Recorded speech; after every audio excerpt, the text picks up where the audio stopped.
가을비가 추적추적 내리는 어느 날이네요. 안녕하세요. 저는 부산에 거주하고 있는 34세 처자입니다. 세상에 태어나 처음으로 혼자 여행을 와서 비가 내리는 소리를 들으며 저의 이야기를 들려볼까 합니다. 저는 남들보다 조금은 일찍 결혼 생활을 시작하였습니다. 그 이유는 짐작하시는 대로일 텐데요. 혼전 임신 때문이었습니다. 남자친구와 저는 대학교 CC로 만나 남자친구가 군대에 있는 동안 임신을 했다는 사실을 알게 되었습니다. 어린 나이라 아직 대학교 1학년밖에 안 돼서 대학 생활도 한참 남았기에 아이를 지울까도 많은 고민을 했었지만 병원에서 들은 아이의 심장 소리에 저는 차마 그러지 못하였습니다. 군대에 있던 남자친구에게 임신 소식을 전하고 남자친구가 한 반년 정도 복무 기간이 남았기에 불안은 했지만 남자친구도 우리 서로 다 큰 성인이기에 자기가 우리 아이와 나를 책임지겠다고 말해주었죠. 저희 부모님께 이 사실을 알렸을 땐 반대가 정말 많이 심했습니다. 한 번도 사고라는 건 쳐본 적이 없는 제가 이렇게 큰 사고를 치니 이루 말할 수 없을 정도로 마음을 아파하셨죠. 시부모님도 마찬가지였습니다. 그때 남자친구는 대학교에서도 누구나 알듯이 엄친아의 과대표에 앞으로 앞길이 창창한 사람이었는데 시부모님은 그때도 제가 꼭 남자친구를 꼬셔서 만났다는 듯이 말씀하시곤 했습니다. 당연히 순탄치 않을 거라 생각했지만 생각보다 더 순탄치 못한 길에 시부모님께서는 남자친구가 학교를 그만두기에는 너무 아깝고 앞으로 취업도 해야 하기에 학교를 졸업할 때까지 학비와 생활비를 주시겠다고 말씀하셨습니다. 하지만 지금 당장 분가해서 사는 건 어려우니 시댁에 들어와서 살라고 하시더라고요. 물론 저희도 모아둔 돈이 없기 때문에 당연히 그래야 한다고 생각했습니다. 저희 집에서는 처음부터 그렇게 하는 건 너무 힘든 일이다. 전셋집이라도 조그만 평수라도 구해줄 테니 나와서 살라고 굽고 말리셨지만 시부모님 눈밖에 난 저라 엄마 아빠한테는 시댁에서 점수 좀 따고 분가하겠다고 괜찮다고 말씀드렸습니다. 남자친구는 군대에 저는 시댁에서 살게 되었어요. 시댁에서의 생활은 제가 생각한 것보다 훨씬 더 고되고 힘든 나날들이 많았습니다. 임신을 해서 그런지 자꾸만 잠은 쏟아지는데 어머니와 아버님은 아침은 꼭 먹어야 한다는 분들이시고 하루에도 매일같이 청소를 해야 하는 어머님의 말씀에 대청소 아닌 대청소를 해야만 했죠. 그나마 남자친구가 휴가라도 나오는 날에는 어머님이 덜 하셨지만 남편이 없는 날에는 매일같이 집안일을 했어야 했습니다. 시댁에서는 한식집을 운영하고 있는 터라 바쁘면 저보고 나와서 일 좀 도와달라고 하시면 또 나가서 일하고 들어와서는 제대로 밥도 못 먹어 임신 5개월인데도 저는 살이 1kg도 안 쪄서 병원에서는 잘 먹으라고 할 정도였으니까요. 그런 나날들이 저를 너무 고되게 만들었고 오랜만에 친정에 갔을 때 엄마가 만들어준 밥을 먹고 저도 모르게 눈물이 나기도 했습니다. 엄마는 너무 힘들면 집으로 들어오라고 했지만 뱃속의 아기를 생각하면 그럴 수가 없더라고요. 아빠 엄마 없는 자식은 만들지 말자 해서 둘이 꼭 약속했는데 제가 먼저 무너지게 되면 당연히 남편도 그런 생각을 할 테니 저는 더 꿋꿋하게 지내기로 했어요. 어느 날은 참외가 너무 먹고 싶어서 혼자 나가서 참외를 사가지고 오는데 어머님이 저에게 그러시더군요. 너는 너 혼자 먹을 것만 사오냐? 어른들 공경도 못하고 참 하시는 거예요. 가진 돈도 없고 그나마 엄마 아빠가 저 먹고 싶은 거 있으면 사 먹으라고 한 용돈으로 사온 건데 저렇게 말씀하시니 많이 울컥했습니다.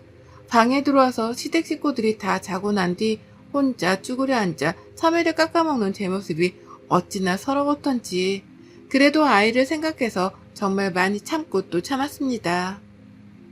남자친구가 제대로 얼마 놔두지 않고 있는 상황이라 조금만 더 참으면 된다 라는 생각으로 버텨냈습니다. 그러자 제가 임신 10개월 정도 되었을 때 갑자기 피가 흘러 병원의 응급실로 실려가게 되었고 아이의 심장 소리가 들리지 않는다는 이야기를 듣게 되었습니다. 어떤 게 문제였을까요? 아이를 지켜내지 못했다는 죄책감에 저는 미친 여자처럼 병원에서 소리를 질렀던 것 같아요. 그때 어머님은 저에게 그렇게 말하더군요. 자기 아이 하나 지키지 못하고 몸가수도 못하고 도대체 너는 할 줄 아는 게 뭐냐? 하는 말이 어머님이 저를 보자마자 처음 하는 말이었습니다. 그 뒤로 저는 혼인신고도 하지 않은 사이였지만 그 남자친구와 저는 그대로 서로 각자의 갈 길을 가게 되었습니다. 한동안 몸을 추스릴 수 없을 만큼 건강이 많이 나빠지기도 했고 아예 일상생활을 할 수 없는 상황이 초래되면서 엄마 아빠는 그런 저를 보고 늘 많이 힘들어 하셨습니다. 먼저 보는 아이를 위해서라도 이렇게 살지 말아야겠다 생각한 저는 휴학해 두었던 대학교를 그만두고 다시 재수를 해서 다른 대학교에 들어가면 어떻겠냐는 부모님의 간곡한 바람에 정말 오랫동안 하지 않았던 공부를 시작했습니다. 1년 동안 열심히 공부한 만큼 저는 예전 학교에서도 같은 전공이었던 법학과로 진학을 하였습니다. 정신없던 학교 생활과 함께 잘 지내다가도 문득문득 먼저 하늘나라로 보냈던 아이가 늘 떠올랐습니다. 그럴 때마다 고이 간직해두었던 아이 물건들을 꺼내 울기도 하고 아이를 보냈던 곳에 가서 이런저런 이야기도 하고 오면서 그렇게 저의 인생을 다시 살았습니다. 사실 저는 두 번 다시는 누군가를 만나야 할 생각을 하지도 또 감히 생각하지도 않았습니다. 그 뒤 학교를 졸업하고 변호사 시험에 합격한 날 부모님과 저는 정말 많이 울었던 기억이 나네요. 그리고 제가 처음 신입사원으로 변호사 사무실에 입사를 했을 때 이야기입니다. 지금도 물론 그렇지만 그때 한참 보이스피싱으로 인한 범죄가 많았을 때인데요. 그때 맡았던 사건의 보이스피싱 피해액이 정말 컸기 때문에 그 일로 인해 회사가 뒤숭숭하던 찰나였어요. 저는 처음 입사하고 나서 얼마 뒤에 이 사건에 투입하게 되었고 선임 변호사와 함께 맡아서 진행하는 큰 사건이기도 했습니다. 여기서 구체적으로 다루게 되면 문제가 커질 수도 있어 간단하게 설명만 드리자면 보이스피싱으로 인한 범죄에서 현금 운반책을 진행했던 사람들에게도 반드시 사실 여부 등과 함께 알고 가담했는지 모르고 가담했는지 등도 함께 걸려있는 사건이었습니다. 그때 당시 아르바이트라고 한 뒤 일반인들에게 현금 수거책을 시킨 항목들이 낱낱이 드러나면서 보이스피싱으로 인해 피해를 본 분들의 사건이었는데요. 사건을 확인한 후 처음 재판이 열리고 돌아가는 날 정말 낯익은 얼굴을 보게 되었어요. 살면서 두 번 다시는 보고 싶지 않았던 그 얼굴이요. 바로 전 남자친구의 어머니였어요. 전 남자친구의 어머니는 그대로 서로를 알아보았고 놀란 듯이 전 남자친구가 저를 보았습니다. 그대로 피하려고 가는 순간 갑자기 저를 붙잡는 남자친구를 보니 그냥 지나칠 수 없겠다고 생각해 말을 했습니다. 잘 지냈어? 이런 데서 또 만나지네? 너는? 법원에는 무슨 일이야? 나 그냥 볼 일 있어서. 라고 이야기하려던 순간 뒤에서 따라오던 선배 변호사가 김비원, 이따 자료 찾아서 방으로 들고 와서 다시 얘기해. 나 먼저 사무실로 갈게. 라고 하시더군요. 그때 전 남자친구와 그 어머니의 표정을 저는 아직도 잊지 못하고 있습니다. 너 변호사 됐어? 학교 그만뒀었잖아. 그만두고 그 해에 다시 다른 곳에 합격했어. 너랑 학교 같이 다니기는 어렵기도 하고 또 다른 친구들 시선도 두렵고 해서. 너 그만뒀다는 거 들었어. 근데 다시 너를 찾으려니 네가 이름까지 바꿨더라? 부모님이 그림이 안 좋다고 해서 바꿨어. 그랬구나. 잘 지내는 거 보니까 좋다. 그래 고마워. 너도 잘 지내? 하고 돌아가려는 순간 그 전 남자친구 시어머니가 저보고 갑자기 친한 척을 하더군요. 얘, 네가 이렇게 똑똑한 애인지 몰랐네. 언제 변호사가 되었대? 그때 니네 안 헤어지고 살았으면 며느리 변호사라고 자랑했을 텐데 참 아쉽구나. 네, 그럼 안녕히 가세요. 하고 내려갔어요. 그날 저녁에 저는 다시 악몽을 꿔야만 했습니다. 새로 다시 시작하기 위해 이름도 바꾸고 새로운 학교도 들어가고 이제 다시 새 삶을 시작하려는데 또다시 악몽이었던 시간들이 저를 잡으려 한다는 생각이 머릿속에서 떠나질 않더군요. 잠을 거의 자지 못하고 출근해서 다시 재판할 사건들을 찾아보고 있는데 누군가 저를 찾아봤다고 하네요. 나가서 보니 거기에는 어제 만났던 전 남자친구 엄마가 서 계셨어요. 얼굴을 마주하기도 싫었지만 우선 1층 카페에서 다시 보자고 말씀드리고 내려가 앉았어요. 갑자기 무슨 일이세요?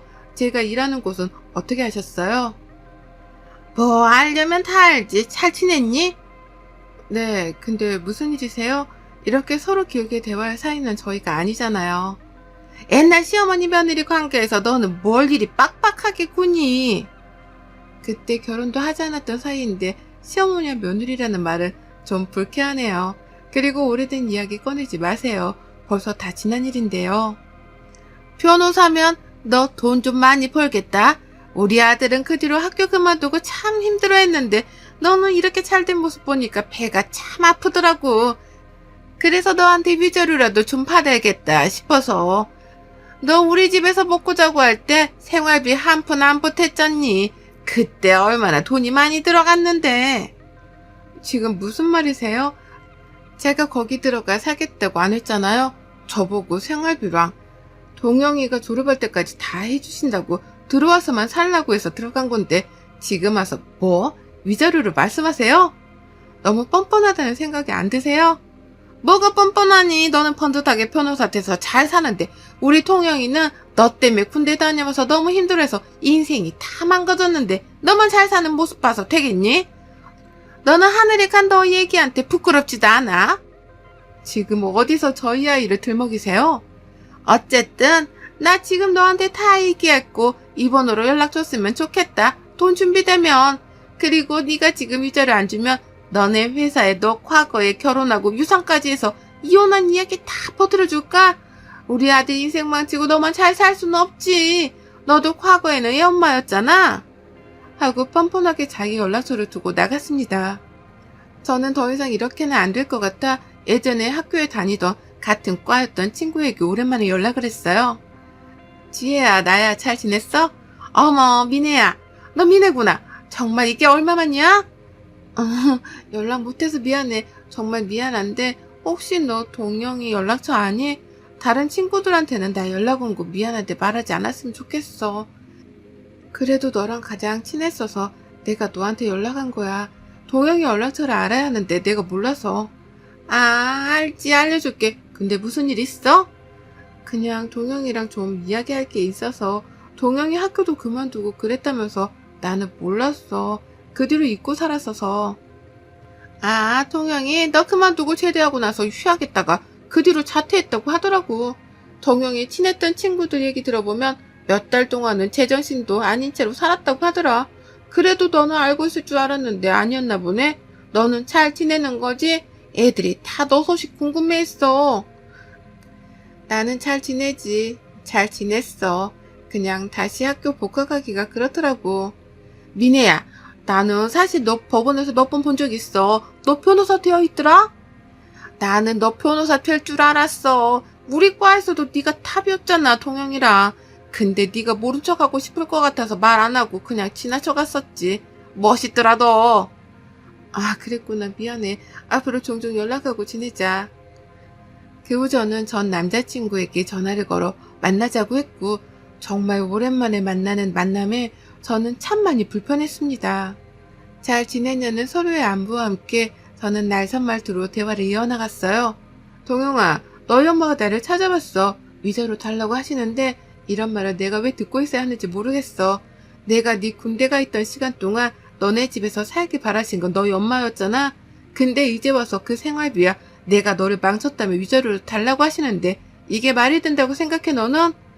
라는 물음에 전 남자친구는 정말 몰랐다면서 엄마가 너를 찾아갈 줄 몰랐다면서 정말 미안하다는 말만 되풀이하였습니다. 저는 두 번 다시 너희 엄마나 너랑 관련된 사람들이 나를 찾아오지 않았으면 한다고 나를 협박까지 하시는데 나 그런 거 무섭지 않으니까 더 이상 볼일 없게 만들어달라고 했어요. 알겠다고 미안하다고 하고 대화를 끝냈습니다. 돌아오는 내내 저는 마음이 무거웠지만 이게 서로를 위한 최선이라고 생각했습니다.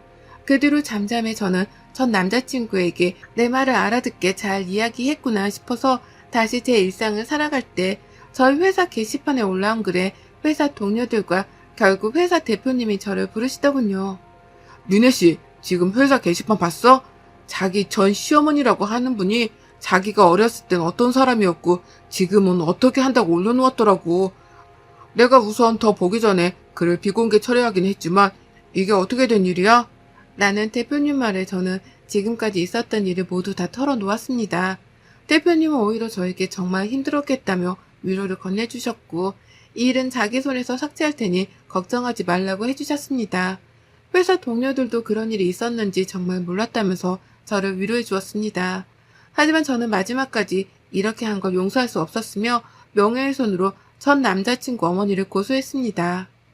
게시판에 쓴 글의 모든 부분이 거짓은 아니었지만 그 안에 있는 내용은 이러했습니다.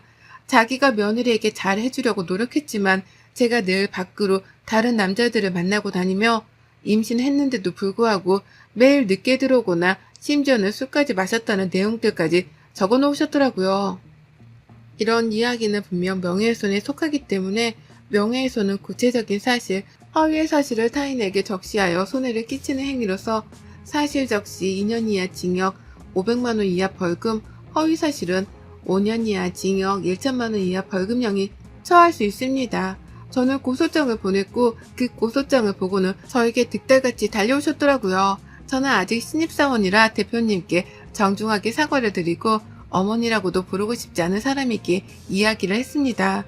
사실과 다른 내용으로 게시판에 글을 올리셨던데 제가 위자료를 드리는 게 아닌 오히려 그쪽에서 저한테 위자료를 주시는 게 맞지 않으신가요? 부당하다고 생각되시면 똑같이 변호사 선임하셔서 저한테 고소하세요. 난리를 치고 있는 와중에 전 남자친구가 와서 미안하다면서 정말 미안하다면서 자기 엄마를 끌고 가더라고요. 저한테 악담을 뿜으시길래 제가 손에 들고 있던 물통에 있는 물을 그분께 뿌렸어요. 거기에 있던 전 남자친구도 그 엄마도 놀래서 저를 쳐다보길래 정신 좀 차리세요. 왜 자기 아들이 이렇게 사는 걸 누구를 탓하세요. 그건 그쪽 업보예요. 김종영, 내가 너희 엄마한테 나한테 어떤 일까지 했는지 너한테 알려줄까? 지금까지 네가 엄마 많이 생각하는 거 알아서 그래도 말 안 했는데 니네 엄마도 군대 갔을 때 내가 일부러 유산하게 바라시던 사람이었어. 내가 들어갈 때 화장실에 몰래 기름을 칠해두시거나 음식도 상한 음식을 일부러 먹게 하고 임산부에 좋지 않은 음식들도 좋다면서 먹으라고 강요하시고 심지어는 아이가 전응하면 당장 지우라면서 그런 막말도 서슴지 않는 분이셨어. 그것뿐이 아니야. 결정적으로 내가 유산하게 된 이유는 정말 추운 겨울날 내 방에만 보일러를 일부러 끄셨더라. 그날이 겨울에 가장 추운 날이라고 했는데 나는 여름입을 덮고 그 온도를 오롯이 견뎌야 했어. 그때 너네 엄마는 나에게 보일러가 고장났다고 해서 나는 그렇게 믿었지만 그게 아니었지. 경비실에 물어보니 그런 일은 없었다고 하더라. 그랬으면 그 동이 그랬을 거라고. 니네 엄마는 그런 사람이야. 지금까지 당했던 모든 일들을 쏟아내고 나니 전 남자친구는 자리에 풀썩 주저앉아 자기 엄마를 쳐다보더라고요. 그리고는 자기 엄마에게 엄마는 나에게 이제 살인자보다 못한 사람이에요. 라고 하였습니다. 이렇게까지 모든 일들을 다 말할 생각은 아니었지만 이왕 이렇게 된 거 다 말을 했습니다. 그 뒤로 저는 소송을 취하지 않았고 결국 소송에서 저는 이겼고 당연히 벌금형이 선고되었습니다. 당연한 결과라고 생각했어요. 선고가 내려지고 난 후 저에게 전 남자친구 엄마는 울고 불며 며칠 동안 미안하다고 제발 소송 취하해달라고 했고 아들에게도 제발 그게 사실이 아니라고 해달라고 무릎까지 꿇고 말씀하시더라고요. 사실 참 가소로웠어요. 저는 아직도 그 집에 있는 순간들에 그 사람들의 모습이 기억나거든요.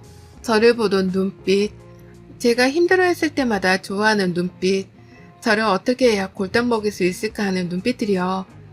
그러면서 이제 와서는 저에게 빌면서 봐달라고 하니 참 웃기잖아요, 인생이.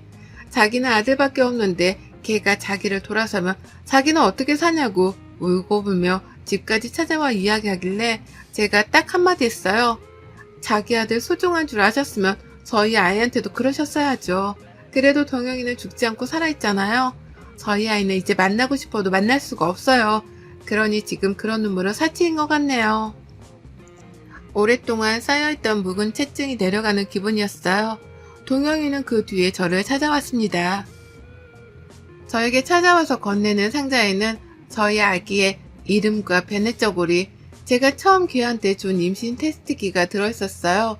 자기가 제대하면 꼭 주고 싶었는데 그러지 못해서 지켜주지 못해서 미안하다고 엄마를 용서하지 말아달라고 울며 이야기했습니다. 서로 지금까지 힘들었던 이야기, 미안한 이야기까지 끝낸 후 저희는 정말 비로소 이별을 하게 되었고 동영이는 한동안은 멀리 가 있으려고 한다는 이야기 했습니다. 서로의 행복을 정말 응원하였고 그날 저는 정말 오랜만에 악몽을 꾸지 않고 잠을 잘 수 있었습니다. 어린 나이 임신으로 인해 행복한 생활을 꿈꿨지만 그게 마음처럼 되지 않아 왜 늘 나에게만 이런 일이 일어날까 싶었습니다. 하지만 이렇게 열심히 살아온 저의 이야기를 익명으로나마 꼭 잘했다고 응원받고 싶어 이렇게 사연을 보내게 되었는데요. 여러분들은 지금 다 행복하신가요? 행복하시지 않으시다면 꼭 다시 나를 위한 소소한 행복을 찾아보시기를 바라겠습니다. 저는 이런 일을 겪고 나니 평범한 게 가장 소중하다는 걸 알게 되었습니다. 여러분들의 평범한 일상에 늘 웃음이라는 꽃이 피길 바라며 긴 글 읽어주셔서 정말 감사합니다. 여러분의 생각은 댓글로 남겨주세요. 오늘도 시청해주셔서 정말 감사합니다. 안녕하세요. 사연 채널 구독자님들. 저도 평소 채널 구독을 하고 사연을 전해 들으며 마음을 달래거나 위로받던 평범한 구독자 중 한 사람입니다. 이렇게 제 사연을 적어보내게 되는 날이 찾아오니 많은 생각이 드네요. 주마등처럼 스쳐 지나가는 저의 시집살이가 여러분들께 한 줌의 즐거움이라도 되길 바랍니다. 저는 40대 후반의 여자예요. 늦은 나이도 아니지만 이른 나이도 아니고 결혼 생활을 벌써 15년 차에 접어들면서 결혼 생활에 대해서도 알 만큼은 안다고 생각하는 편이었습니다. 제가 결혼하고 지금까지 아이를 둘 낳았는데요. 정말 열심히 살았다고 자부하는 것이 지금껏 한 번을 쉬어본 적이 없어요. 아이를 낳고 나서도 바로 몸을 풀고 출근을 했었고 첫째 말고 둘째를 낳았을 때에도 다를 건 없었습니다. 어떻게 보면 궁상맞게 살았다고 해도 과언이 아닐 만큼 하는 일과 벌어들이는 수입에 비해서 사는 건 참 힘들게도 살았네요. 왜냐면 저희 어머님이 저 쉬는 꼴을 두고 보지 못하셨거든요. 제가 결혼하면서도 시어머니께 들은 유일한 칭찬이 바로 밖에서 일하는 여자라는 것이었습니다. 밖에서 일을 하며 맞벌이로 돈을 벌어온다는 것에 대해서 어머님은 크게 만족을 하셨어요. 정작 본인도 밖에서 일을 해본 적이 없는 분이셨는데 며느리만큼은 돈 버는 사람으로 드리고 싶었다고 자꾸 말씀을 하시더라고요. 저희 남편이 혼자 고생해서 집에 돈을 가져다 바치는 꼴은 두고 못 본다면서 말입니다. 시어머니랑 시아버지는 꽤나 검소하게 사는 분들이셨습니다. 태생이 검소해서가 아니라 가진 돈이 없어서 검소하게 살 수밖에 없으셨던 거죠. 열악한 환경에서 힘들게 키운 아들인데 그런 아들이 장가를 가서 마누라한테 돈을 퍼다주는 꼴은 두고 볼 수 없다며 꼭 일을 열심히 하라더군요.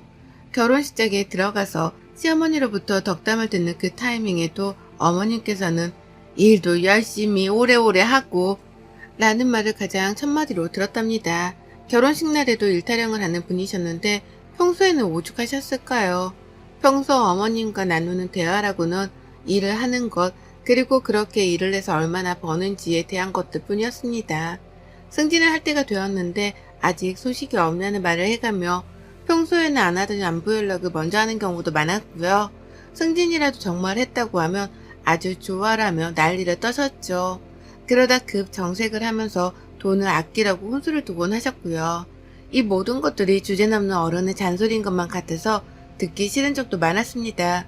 솔직히 말하면 어머님 입에서 일 얘기가 나올 때마다 화딱지가 날 정도이기까지 했죠.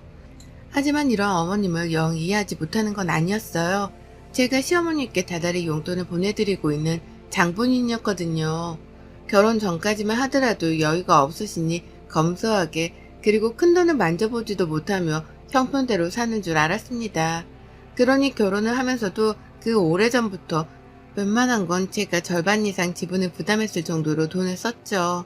집을 해가는 것도 남편이랑 반반 부담을 했는데 막판에 남편이 돈이 모자른다고 하길래 제가 급하게 친정에서 돈을 빌리기까지 했었고요. 그 바람에 지금 사는 집도 제 명의랍니다. 당연히 결혼하고 생활비 관리는 제가 했고 결혼하고 2달 정도 지나자마자 시어머니가 용돈을 요구하길래 그때부터 지금껏 다달이 적게는 30만 원에서 많게는 100만 원까지 쥐어드렸어요.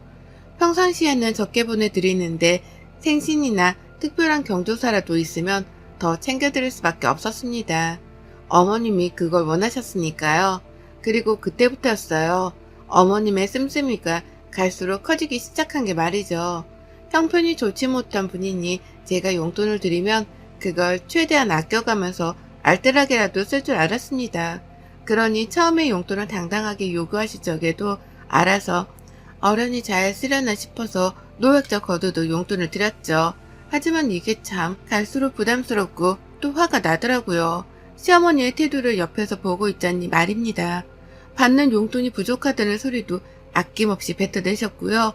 아이를 하나 둘 더 낳고 키우며 나가야 하는 돈이 너무 많아져 저희 집안 가계부를 쪼는 와중에도 어머님은 당신 용돈 타령을 하셨어요. 부담스럽다고 솔직하게 말씀을 드려도 제가 같이 돈을 벌어오지 않냐는 이유를 들먹이며 나몰라라 하셨답니다. 그러니 지금까지 세월이 15년이 되었는데도 불구하고 어머님은 단 한 달도 빼먹지 않은 채 용돈을 받고 계시네요. 지금껏 어머니께 보낸 금액만 하더라도 적은 돈은 분명 아니고요. 그러다 제가 올 초부터 시어머니 길들이기 작전을 시작했습니다. 도저히 이대로는 평생 살지 못할 것 같았거든요. 아이들은 자꾸 더 커가고 곧 있으면 대학도 들어가야 할 텐데 시어머니가 한두 푼을 요구하는 것도 아니고 매달 본인 꼴리는 대로 달라고 보채기만 하니까 걱정이 태산이었습니다. 그리고 무엇보다 금전적인 부담감 때문에 힘들기도 했네요. 남편이랑 제가 정년보장이 되는 직장이 아니어서 이런 걱정을 할 수밖에 없었고 먼저 남편과 상의를 했습니다. 아주 오랜 시간을 말이죠. 코로나가 터지면서는 언제 잘릴지 모른다는 부담감이 더 커져서 남편을 더 적극적으로 설득해 왔고요. 그렇게 저희는 얼마 전부터 시어머니께 드리는 용돈을 20만 원으로 줄였어요. 지금도 절대로 작은 돈이 아니라고 생각을 하고 아이 둘을 키우는 4인 가정에서 시부모님 용돈으로 이만큼이면 할 만큼 하는 중이다 싶었습니다. 저희 부부 결혼하며 아무런 금전적 도움도 주질 않으신 분들이셨는데 다달이 20만 원을 보내드리는 것이라면 자식들이는 다 한다 싶었던 거죠. 그렇게 금액도 대폭 줄였고 더 이상 있는 대로 퍼줘가면서 살 수 없으니 받는 돈은 최대한 아끼며 쓰시라 진심으로 충고도 드렸어요. 당연히 시어머니 표정은 똥 씹은 표정 마냥 좋지가 못했지만 별 수 없었습니다. 아름다운 거절은 없듯이 이 정도는 제가 감당해야 하는 몫이다 싶었죠. 그래서 어머님이 얼만큼 기분 나쁜 티를 내던 말던 크게 상관하지도 않았고 오히려 뜻을 굽힐 일이 없다는 단호한 표정만 지어 보였습니다. 그렇게 시작을 잘했다고 생각했어요. 그런데 그때부터 어머님이 세지기 시작했답니다. 불필요한 일을 만들어가면서 돈을 타내려고 하기 시작한 거예요. 갑자기 멀쩡하던 밥솥이 고장이라면서 밥솥 살 돈을 달라고 하질 않나 평소에는 전자파 나온다는 소리를 해가면서 전자레인지를 잘 쓰지도 않더니 갑자기 집에 있는 전자레인지를 새 걸로 바꿔야겠다면서 새 걸 살 돈을 달라고 하기도 하셨습니다. 한 달에 한 번씩 용돈을 받으면 그걸로 뭐하다가 필요한 걸 사라며 당연히 거절을 했죠. 아껴 쓰시라고 용돈을 드리는 거니 더 달란 말 좀 그만하라고 신세타령도 했습니다. 시부모님 잘못 만나 내가 이날 이때껏 내 부모도 아닌 분들께 얼마나 갖다 바치고 있는 거냐면서 힘들어 죽겠다 하소연도 한참을 해봤어요. 이렇게라도 하면 조금이라도 우리 돈 쓰는 걸 아까워해 주실 줄 알고요. 하지만 그런 반응은 잠시뿐이었어요. 당신 아들한테는 돈 달란 말을 한마디도 안 하면서 제 앞에서는 돈 없단 소리를 잘만 하고 사는 것이 정말 미워 죽겠었습니다. 남편이 생활비는 괜찮냐 물어보면 니들이 그렇게 고생해서 벌어다 오는데 이 정도면 충분하지 라며 이해심 많은 티를 내곤 하셨는데요. 제 앞에서만 서면 돈이 더 필요하단 말을 반복해가며 저를 힘들게 하셨죠. 이중적인 태도 때문에 저는 더 승질이 날 수밖에 없었던 거고요. 하지만 얼마 전 어머님의 생신날이 찾아왔을 때 제가 큰 실수를 범하고 말았습니다. 어머님이 어떤 분이신 줄을 안다면 생신 때에도 그냥 어영부영 넘어갔어야 했는데 제가 실수를 하고 오지랖을 부린다면서 어머님께 선물을 사드리겠다고 해버리고 만 것이었죠. 제 딴에는 어머님이 그간 저한테서 도무대로 쓴소리를 많이 들으셨기 때문에 적어도 생신 때만큼은 사고 싶은 걸 사게 해드리고 싶었습니다. 1년에 한 번이었고 용돈을 줄이는 처음 맞이하는 생신이었으니까요. 평소에 살 돈이 필요하다면서 꺼내셨던 제품들이 커피포트, 에어프라이기 같은 것들이었기 때문에 저렴한 걸로 시부모님께서 쓰실 용도로 10만원에서 많게는 15만원으로 가격을 잡았습니다. 그리고는 당연히 어머님이 그중 하나를 사겠다 하실 줄 알고는 사고 싶은 걸 사드리겠다고 말씀드렸죠. 바로 며칠 전에도 에어프라이기 타령을 하셨던 분이셨기에 말이죠. 그리고는 어머님 생신 전날 타이밍이 좋게 주말이어서 제가 어머님 댁으로 갔어요. 그리고는 같이 선물을 사러 나갔습니다. 돈을 보내드리려 했는데 어머님이 혹시나 돈을 더블로 부를까 싶었던 마음에 제가 직접 찾아가 결제를 할 참이었습니다. 그렇게 같이 집을 나섰는데 제가 차가 없는데 어머님이 택시 타령을 하더라고요. 너무 힘들어서 지하철로는 이동을 못한다고 말이죠. 처음엔 욱했으나 일단 참았습니다. 그리고는 알겠다고 하고 같이 택시를 탔는데 글쎄 종로를 부르시는 거예요. 그 먼 강동구에서 종로를 말입니다. 택시비가 벌써 후덜덜하게 나오는 와중이었고 제 마음은 이미 너덜너덜해졌어요. 종로로는 뭐 때문에 가려고 하나 싶어서 혹 그 주변에 있는 무슨 시장이라도 가는 줄 알았습니다. 근데요, 어머님이 저를 엄한 곳으로 이끌더라고요. 보석 상점이 가득한 거리로 말입니다. 저도 처녀 시절에 그 주변에서 영어학원을 다니면서 보석 상점이 많다는 걸 알고 있었습니다. 자꾸만 그 거리로 저를 데려가려는 듯이 택시 기사님을 향해서 기사님 저쪽으로 더 가서 내려주세요 라고 하길래 진짜 이러다 보석 하나를 사달라고 하는 것이 아닐까 싶어 긴장이 되었네요. 그리고 급기야 보석 상점 앞에서 보란듯이 여기에요 라고 대답을 하시는 순간 속으로 얼마나 똥줄이 탔는지 모릅니다.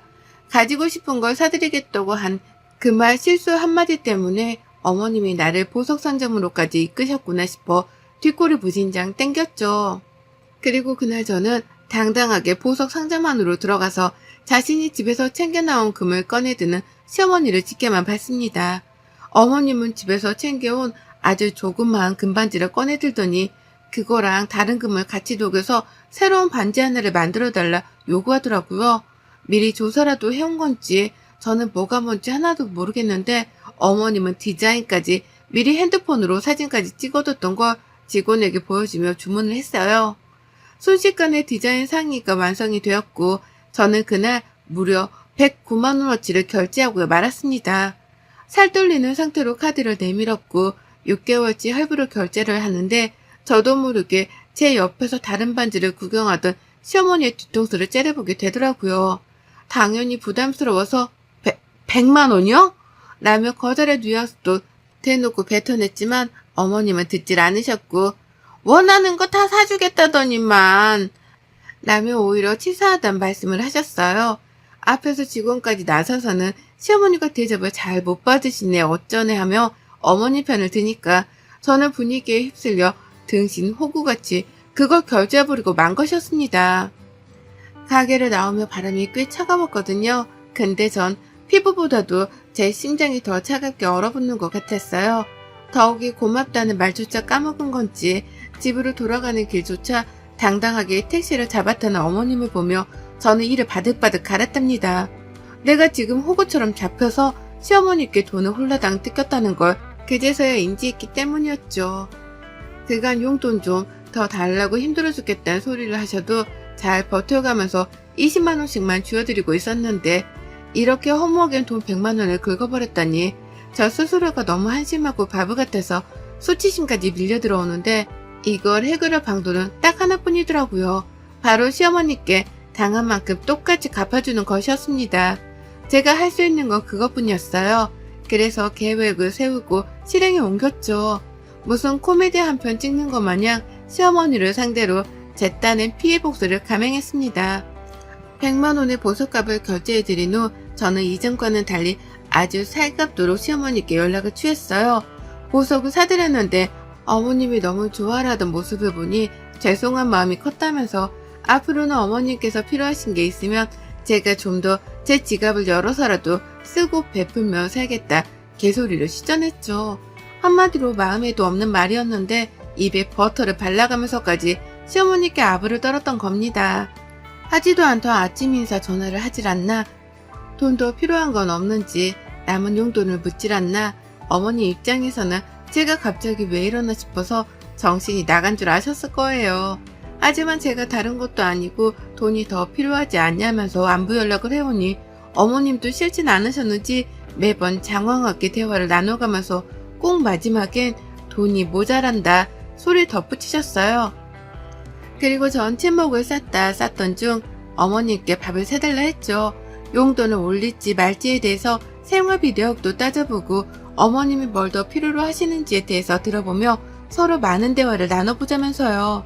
제 의도가 먹혔는지 어머님은 너무나 행복해하면서 아이고 밥 한 끼는 내가 얼마든지 사주지 라고 하며 당장 약속을 잡으셨습니다.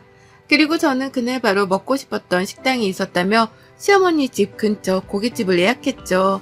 소고기집을 예약하면 겁이 난다고 안 나오실까 싶어 일부러 돼지고기집으로 예약을 했고요. 그날부로 저는 단 이틀 동안 미친 듯이 머리를 쥐어짜면서 핸드폰을 만져댔습니다. 저의 작전은 제 모든 친정 식구들을 그 돼지고기 식당으로 부르는 것이었으니까요. 한 사람도 빼먹지 않고 모조리 다 연락을 취했어요. 저희 여동생 부모님은 물론이고 이모들이랑 이모부들까지 가깝게 지내는 사람들만 연락을 먼저 취했는데도 벌써 사람 인원이 10명을 훌쩍 넘기더라고요. 다들 성인인데 한 사람당 1인분씩 먹을 것도 아니었기 때문에 지불해야 할 돼지고기 값만 최소 10인분이 넘어갔고요. 거기에 어린애들까지 더해서 참가를 한다고 하니 추가로 나갈 밥값에 찌개값 그리고 술값에 냉면 등등 부가적인 음식값까지 나갈 돈 목록이 한가득이었답니다. 너무너무 좋았어요. 작전이 성공적으로 흘러가고 있었으니까요. 그리고 약속 당일날 저는 일부러 저희 친정 식구들을 30분 정도 늦게 불러냈습니다. 식당 예약을 인원에 맞게 하기는 했으나 주변 테이블을 비워두기만 할 뿐 아무 말도 안 했어요. 시어머니는 제가 식당 예약을 한 줄도 모른 채 식당 장사가 안 되는가 보다 하면서 남의 집 가게 걱정을 하셨고요. 본격적으로 저한테 용돈이 모자라는 이유에 대해서 설명을 하느라고 입이 닫힐 새도 없이 말을 주절거리셨답니다. 그리고 이 모든 대화가 절정으로 흘러가고 시어머니의 입에서 다달이 적어도 40만 원을 줘야 한다는 요구가 튀어나온 순간 우르르 몰려들어왔습니다. 저의 든든한 편들이 말입니다. 하나둘 제 이름을 부르면서 저 멀리 입구에서부터 걸어 들어오는데 시어머니의 표정이 파르르 떨리더라고요. 자연스럽게 제 옆에 테이블에 앉다 못해 중간에 나타난 저희 친정 부모님이 저랑 시어머니가 앉아있는 테이블에 같이 앉자 시어머니는 도대체 이게 뭔 일인지를 모르겠다는 듯이 벙 쪄버리셨죠. 그리곤 제 입에서 오늘 저희 어머님이 쏘는 날이니까 드시고 싶은 거 마음껏 드세요. 나는 폭탄 선언을 듣자마자 놀란 가슴을 진정시킨다며 화장실로 주랭랑을 쳐버렸답니다. 도망치는 게 아닌가 싶어 걱정은 했으나 그 이상의 걱정은 필요 없었죠. 제가 벌써 시어머니 쓰는 카드를 제 손에 들고 있었거든요. 바보 같은 시어머니께서 며느리한테 용돈을 더 받으러 나왔다고 신이 나셔서는 제 입에서 돈을 더 드리겠다는 말이 나오지도 않았는데 혼자 지갑에서 카드를 꺼내셨어요. 그리고는 영수증 위에 카드를 올려놓고 이걸로 결제한다며 마음껏 먹으라 하셨죠. 자신이 카드를 밖에 꺼내놨는지 기억도 못한 채 혼자 마음을 진정시킨다고 화장실로 도망치시는데 뒷모습을 보니 딱 제발 저러서 도망치는 도둑놈 같았습니다. 저도 없는 양편의 어머님께 이런 짓을 하는 게 조금은 죄송스러웠지만 저도 똑같이 이런 상황을 며칠 전 겪었는지라 어머님께 가르쳐드리고 싶었어요. 남의 돈을 쉽게 쓰려 하는 게 얼마나 큰 상처를 주는지에 대해서 말입니다. 그 상대가 다른 사람도 아닌 가족인데 가족의 돈을 쉽게 쓰려 하는 게 얼마나 서로에게 피해를 주는 일인지에 대해서 말이죠. 저희 친정 식구들은 모조리 다 테이블에 자리 잡고 앉아서는 저마다 고기를 주문하고 난리도 아니었어요.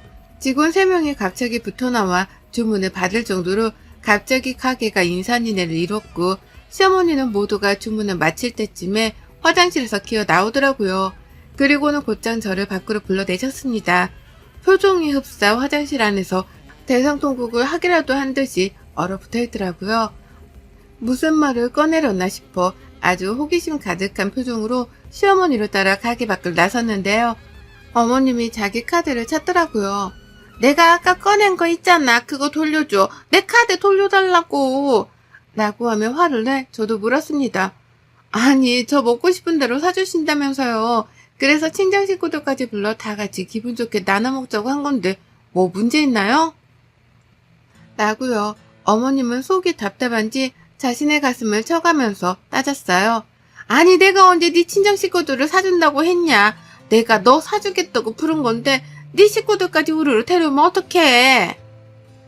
라고요. 하지만 저도 당당하게 말대답을 하며 시어머니 화를 더욱 돋구었습니다. 그럼 어머님은요? 제가 언제 어머님께 강동구에서 종로까지 왕복으로 택시비를 싸드린다고 했어요? 제가 어제 어머님 생신 선물로 그달 용돈에 이어 100만 원짜리 반지까지 사드린다고 했어요? 서로 다 힘들게 열심히 아껴가며 사는 줄 뻔히 하면서 먼저 돈 100만 원 지르며 사치를 저지른 건 어머님이시잖아요. 라고 하면서 울컥하다 못해 열불이 나서 남의 가게 앞에서 소리를 질러가며 질책을 했어요. 왜 너는 하는 짓을 나는 하면 안 되냐는 태도로 억울해 죽겠다면서 말이죠.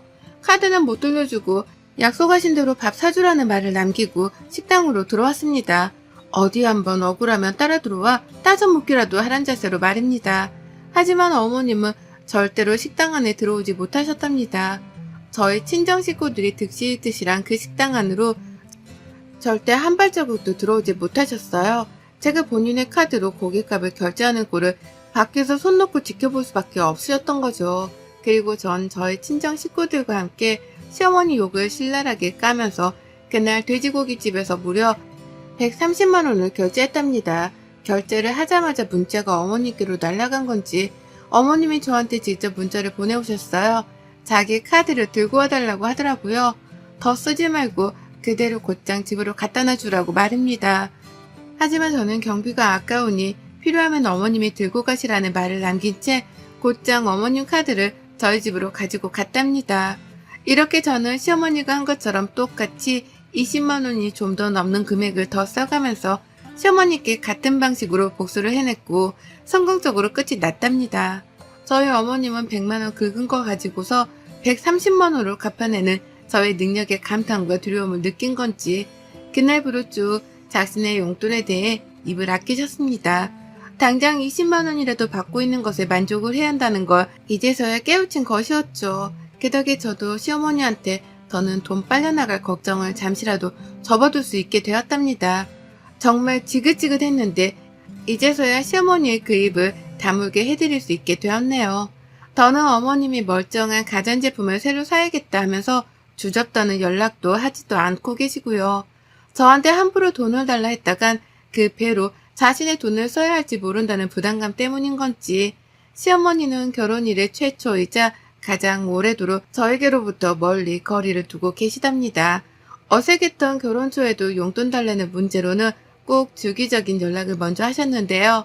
이젠 생각을 달리 하기 시작한 건지 침묵을 택하기 시작하셨어요. 덕분에 저의 마음은 어머님의 목소리를 듣지 않게 되어 그 어느 때보다 평온한 상태랍니다. 진작에 돈 가지고 어머님을 겁줬어야 했는데 결혼 15년 차인 이제서야 일이 복수를 감행해본 저를 반성하면서 앞으로는 덜 소심해하며 더 대담하게 시어머니를 다뤄야겠다 맹세했네요. 어머님 덕분에 그날 저희 친정 식구들은 뱃속에 기름칠 해가며 잘 먹었습니다. 저희 부모님께서도 안부 인사 전해달라 하는데 이 자리를 빌어 모두의 앞에서 감사 인사를 전해드려요. 덕분에 고기 잘 먹었습니다. 여러분의 생각은 댓글로 남겨주세요. 오늘도 시청해 주셔서 정말 감사합니다.